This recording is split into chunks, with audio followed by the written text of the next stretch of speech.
Shalom. All praise to the Most High, Yahweh, Ba'ashem, Yahushai, Ba'ashem Kakotash, and double honor to the apostle of JMS, and to the bishops, the elders, and all the sincere brethren that labor in the truth across the world, and to all the sincere brethren and sisters that listen to the truth. And I pray this may be another edifying lesson to the flocks, and whatever the Most High want to this message, let it be heard. And before the lesson begin, I will introduce the name of the Father, which is Yahweh, and the name is mean He exists, and the true name of the Son is Yahushai HaMashiach, which means the Redeemer or the Deliverer, and is only coming to redeem his people, which is the nation of Israel. And in today's age, we would identify them as the so-called Negroes, so-called Latinos, and the so-called Native Americans, which scatter on all four corners of the world. It looks like they're the nations and also practice the custom of the other nations. And with that, that'll be it for the introduction of the lessons. And the title of the lesson for today is basically very simple. It's very sweet and simple, and it is in 1 hour. What does that mean? And talking about like Babylon the Great, that's when you read the book of Revelation 18 verse 17 to 19. So it's only going to take Babylon the Great 1 hour to be destroyed.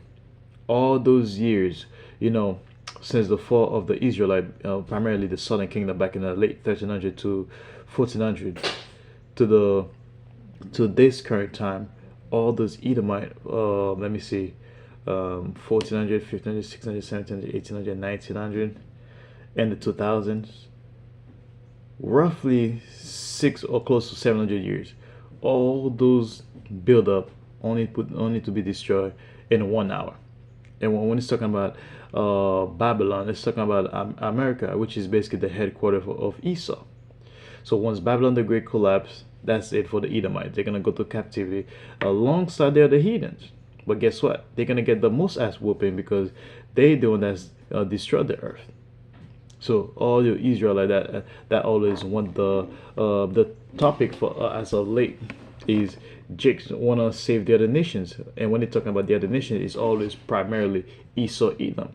When the scripture clearly stated only Israelite that's gonna make it, the rest of the nations they're gonna be destroyed. So let me get the scripture.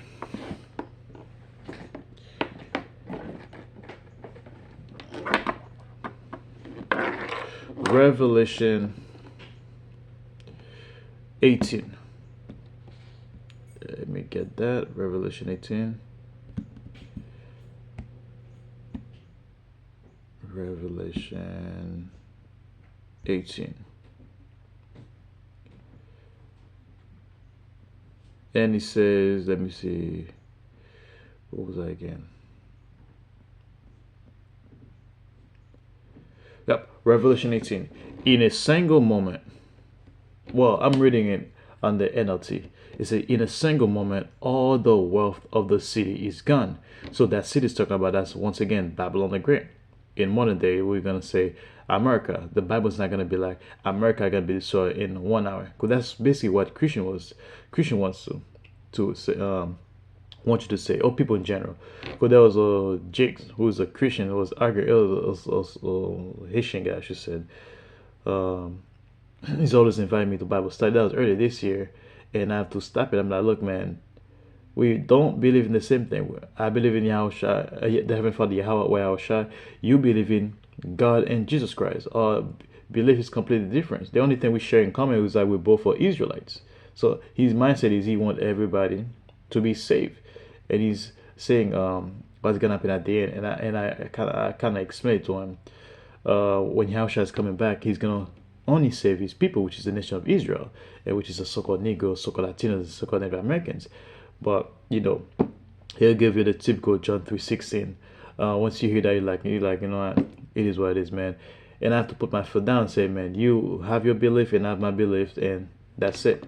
And that was kind of like I think that was one of the last time I talked to him. I lost his enemy of losing his phone number. So basically, in a single moment, all the wealth of the city is gonna be gone, just in one moment. What is that moment? That's when basically when the ICBM missile hit Babylon the Great, and just like that, everything just collapsed. One knockout punch, and that's it. Babylon Great light has been shut down. When you're watching boxing or MMA, when you see that guy's got one knockout, you can see the guy dominated the whole fight. Just one knockout just changed the change of the fight, basically, man. and all the captains of the merchant ships and their passengers and sailors and crews will stand at the distance. So that means all those merchants, what does that mean? All those nations bring their cargoes to sell to Babylon the Great, including Babylon's own enemy. Because Babylon really don't produce anything here. They export anything or everything from other nations. So all those merchants coming from the other nation, which is Babylon the Great, also his own enemies, basically, man. Yeah. So they're gonna sit at a distance. They will cry out as they watch the smoke ascend. So basically, they're gonna cry out. Why are they gonna cry out? Because they know once Babylon the Great has fallen, that's the end for them. They won't be able to make any more money, even though they hate Babylon the Great. But they still take his sides because he makes them money. But now they know they're not gonna be making more money anymore. Okay, after the fall of Babylon the Great, what's next for them is slavery. Where is there another city as good as this? So they're saying, is there another place as great as Babylon the Great? Because Babylon the Great was the, like in the world, we say that Babylon the Great was the shit. Excuse my language. Because they know, it was like, is there any other place like Babylon the Great? No. And they will weep and throw dust on their heads, so to show their grief, and they will cry out, how terrible for that great city. So basically, they're going to be in this total despair. They're going to cry out, man. They're going to be like, how terrible that place is. Why are they saying that? Because that place make them wealthy. That place make them money. That place make them on top. The ship owners became wealthy by transporting her great wealth on the seas. In a single moment, it is all gone. When it said the ship owners, all those wealthy businessmen from those nations, they got rich of Babylon the Great.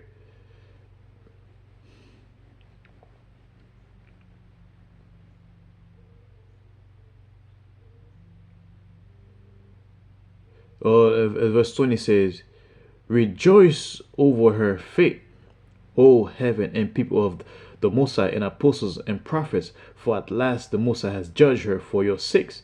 So basically, who's going to be rejoicing? The men of the Lord, side with the apostles and prophets, which is those men of the Lord that's prophesying the truth on the highways and byways. So the scriptures say rejoice. We're going to be rejoiced because we're finally going to get our judgment. We're finally going to get our rest, basically. And verse, turn on.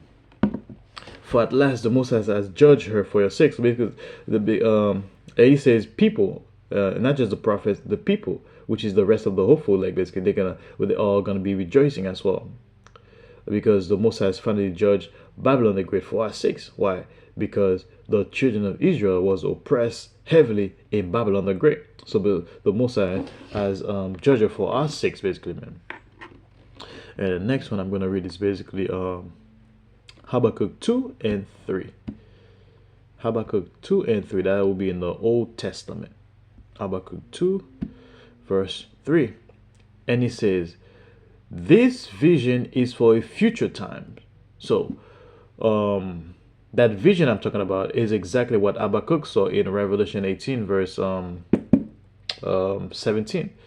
So, he saw it in an ancient world, basically, man. It describes the end as it will be fulfilled. He described the end as it will be fulfilled, because that vision would foreshadow what would happen generations later in the future. More than I can't remember exactly how many years, possibly more than 2,500 years down the future. And I apologize if I mistake the number or the year specifically, how long since that vision has happened. It seems slow in coming. Wait patiently, although it's going to feel slow in coming. Even we don't even have to use Habakkuk. That was 1,000 years prior. We can even use ourselves in this day and age, man. When you read the scripture, you see a certain prophecy says going to happen, and you see something happen. You're like, yeah, you're waiting for the next prophecy to happen. Then you see nothing. Everything died down. Everything went back to normal. So some people might get discouraged from that. Those people that get discouraged is simply were not part of the truth. But the true men of the Lord, you might get discouraged for a second or two. Guess what? You continue go and do the work that the Heavenly Father tell us to do anyway. It is seemingly slow in coming. Wait patiently. So it's gonna be slow. It might take some time, but we have to be patient, for it will surely take place, because it's gonna eventually come and take place. It will not be delayed. It's not gonna be delayed. all prophecy is going to be fulfilled at the appointed time. So I pray that's another. So basically, that's it for the lesson, man. I pray that's another edifying lesson to the flock. Say whether the most I want to hear this message and let it be heard. And with that, I could say, Shalom.